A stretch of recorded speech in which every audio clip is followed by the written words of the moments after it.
Hey fam, this is Austin Robertson, creator, editor, and producer of Babylon Bee Radio. Bee Radio is a labor of love, and if you want to show a little appreciation to help keep it going, become a supporter of the Babylon Bee today at babylonbee.com/plants. And if you use promo code BeeRadio, you can save 20% off for a limited time. Factually inaccurate. Morally correct. This is Babylon Bee Radio. Our top story.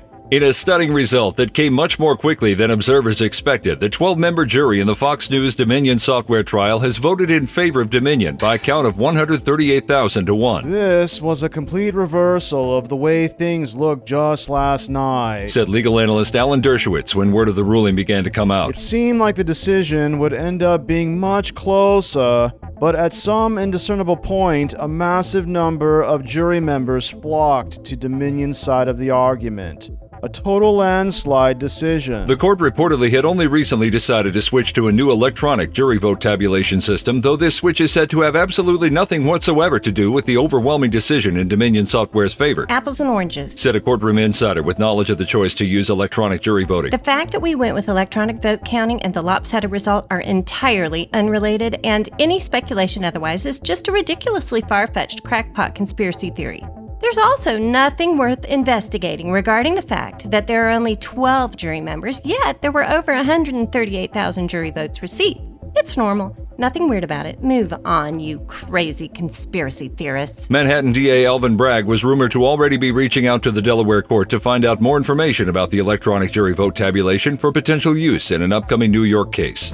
As the feud continues between Ron DeSantis and the Disney Corporation over what the Florida governor calls Disney's, quote, grooming behavior towards young children, Disney was forced to halt all operations after DeSantis' administration built an elementary school within 1,000 feet of the theme park. Disney has proudly employed sex predators for years, and this act of aggression by DeSantis will force thousands of our proud pedo-American workers to leave the park to stay outside the 1,000-foot radius required by the law, said Disney CEO Bob Iger. This is tyranny! Sources say roadblocks have already been set up at the entrance of the park, which will be closed indefinitely. We can't stop Disney from running constant programming that steals innocence from young children, but we can shut them down with this elementary school. Governor DeSantis declared outside the newly completed Based Elementary School, in front of a mural of the new school's mascot, a muscle-bound alligator treading on a pride flag. Disney's crusade to corrupt the youth has finally come to an end here in the free state of Florida. At airtime, the former Disney employees had all gotten jobs as public school teachers in California.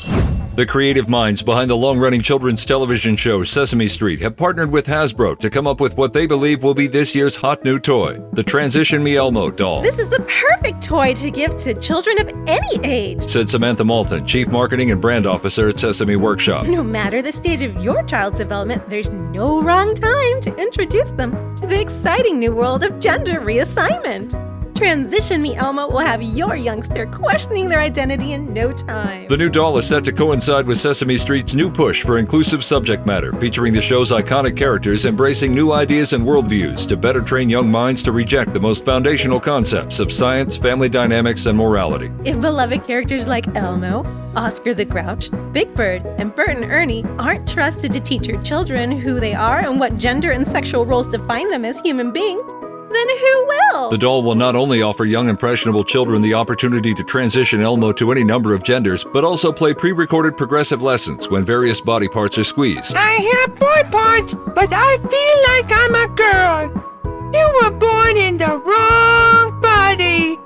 Puberty blockers have no side effects. That's before the transition. The creators of the doll are hoping to secure a guest appearance by TikTok personality Dylan Mulvaney to promote the doll on the show, since he's become such a proven advertising commodity.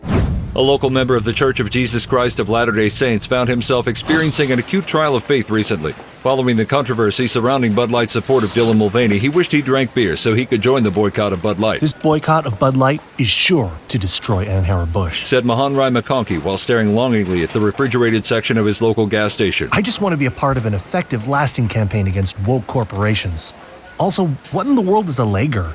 Or is it lager?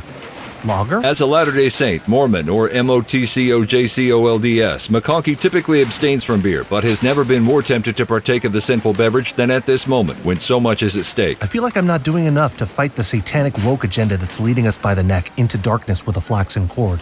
Maybe if I just bought a different brand of beer and then never drank it, would that help? This is so difficult. I wish I could just hide a kolob in the twinkling of an eye. Just then, McConkie's bishop entered the gas station to buy a large Diet Pepsi, no ice, forcing McConkie to dive behind the candy bar aisle before he was caught staring at pale ales, whatever those were. The near-death experience reminded the Mormon that the physical and spiritual benefits of abstaining from alcohol, tobacco, coffee, and tea were well worth missing out on joining a cause as great as sticking it to Bud Light. A recommitted Mahanrai McConkie was then seen leaving the gas station carrying a couple of 24-ounce Mega Monster energy drinks and a box of raspberry-filled donuts. After an introduction from Michael Che at Saturday Night Live's news desk, trans rights activist Molly Carney descended from the ceiling for her highly anticipated announcement of being both non-binary and non-funny. Hello! Coming out as non-binary with a small hurdle, but the greater hurdle is coming out as non-funny. Carney announced in a 30-minute heartfelt speech about inclusion and human rights. I've known since I was a little girl that I was not funny. When I finally accepted this truth about myself, I knew I had to work for SNL. The audience then solemnly nodded their heads silently and rose to their feet to applaud, affirming Carney as a brave, non-funny identifying comedian. I'm just grateful for a community of closeted, non-funny cast members welcoming me as an out-of-closet, non-funny person. The new cast member then promised that SNL would throw its full support behind mutilating children's genitals. When we're done, children's bodies will be as mangled and unrecognizable as our comedy. In another move for inclusivity, SNL announced that all new hires would be non-funny and that all funny remaining writers and cast members are expected to retire as soon as their contracts are up. The show is expected to reach 100% non-funny talent by 2011 or 2012 at the latest. As part of a continued push to project a more inclusive, body-positive message, this year's edition of the iconic Sports Illustrated swimsuit issue will feature a walrus wearing a bikini. Decision makers at the publication are certain the public will love the choice. We're really excited for our readers to see this one. We were trying to come up with a way to top our previous body-positive effort.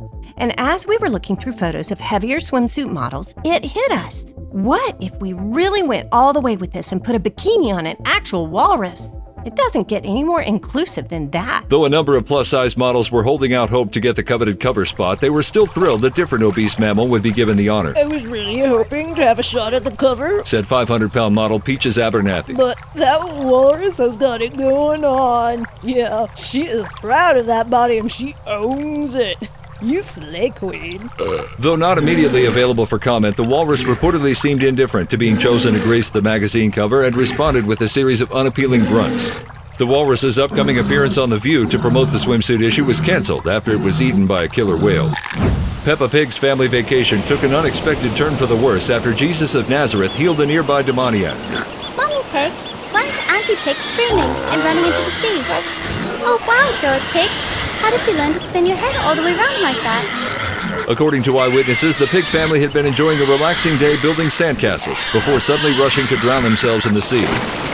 Citizens of the nearby village were reportedly furious that Jesus allowed the demons to go into the pigs. They don't want my kids' entertainment. Said local man Abia, son of Phineas. You know how hard it is to get anything done with 14 kids? They had all been happily watching those pigs play on the beach, and this Jesus guy had to ruin it by healing the town demoniac.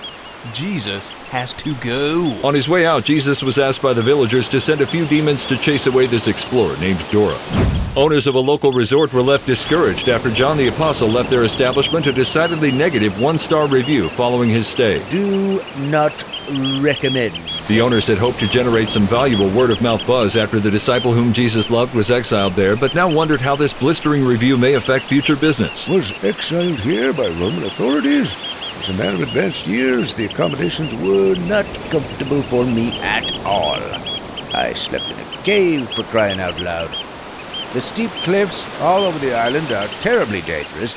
There are virtually no amenities to speak of, and the nightly vision of grotesque, amalgamated beasts rising up out of the sea are truly unpleasant. I wish it were possible to give this place less than one star. The apostle had been sent to live on Patmos after stubbornly refusing to stop stirring up trouble by repeatedly preaching about Jesus Christ. After he was miraculously unharmed after being sentenced to be boiled in hot oil, the Romans thought an extended stay at the world's worst resort was in order. I hope the world ends before I ever have to stay on Patmos again. I mean, the visions I had surely indicate that the end of this age is right around the corner, and not thousands of years away or anything. Right? At airtime, the resort's owners had renamed the cave where John stayed the, quote, Apocalypse Suite, though it remained to be seen whether or not that branding would work in their favor. B Radio features officially curated content from the Babylon Bee, scripted, voiced, and produced by Austin Robertson. Additional voices in this episode from Bettina, Brandon, Dan, Emma, Jason, Jared, and Kristen. Don't miss an episode. Subscribe to B Radio on YouTube, Spotify, iHeart, or wherever you get your podcasts.